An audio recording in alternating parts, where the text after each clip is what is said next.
জাপানের এক নাবিকের হাত থেকে একদিন এক টাকার একটা কয়েন পড়ে যায় সমুদ্রে। সমুদ্রে কয়েনটি পড়ে যাওয়ার পর নাবিক থানায় গিয়ে একটা কমপ্লেন করে। থানায় গিয়ে বলেন, আমার এক টাকার একটা কয়েন সমুদ্রের মাঝখানে হারিয়ে গেছে, আপনারা সেই টাকাটা আমাকে উদ্ধার করে দিন।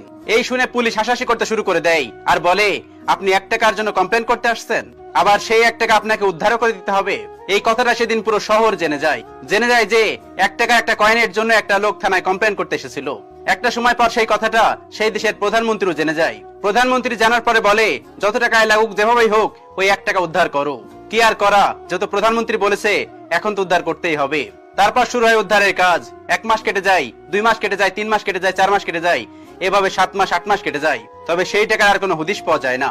তারপর কর্মীরা প্রধানমন্ত্রীর কাছে যে বলে, স্যার সেই টাকা তো পাওয়া যাচ্ছে না। তারপর প্রধানমন্ত্রী বলে, যেভাবেই হোক যত টাকায় লাগুক এই টাকা তোমরা উদ্ধার করো, আমি টাকা চাই আর অন্য কোনো কথা শুনতে চাই না।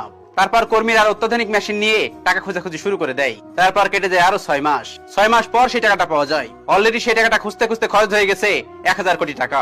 যেদিন ওই টাকাটা খুঁজে পাওয়া যায় সেদিন ওই শহরে হইচই পড়ে যায়। সারা দেশের মানুষ সেখানে আসে, সবাই হাসাহাসি করতেছে।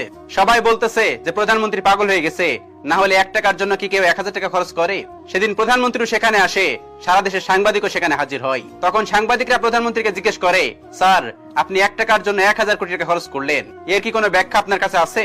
এই প্রশ্নটা শুধু আমার নয়, এই প্রশ্নটা সারা দেশের মানুষের। সবাই এই প্রশ্নটা করছে আপনাকে। তখন প্রধানমন্ত্রী বলে, হ্যাঁ অবশ্যই আমার কাছে ব্যাখ্যা আছে।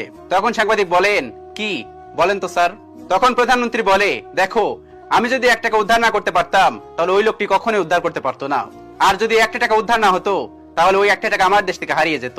ওই 1 টাকা কখনোই আর কাজেই আসতো না। আর আমি যে 1000 কোটি টাকা খরচ করেছি ওই টাকাটা আমার দেশেই আছে। সেটা আমার দেশের কর্মীরা নিয়েছে, আমার দেশের ইঞ্জিনিয়াররা নিয়েছে, আমার দেশের ওয়ার্কাররা নিয়েছে, আমার দেশের বাইরে যায়নি। এখান থেকে সে বোঝাতে চেয়েছে দেশের 1 টাকার কত মূল্য, দেশের 1 টাকাও নষ্ট করা যাবে না।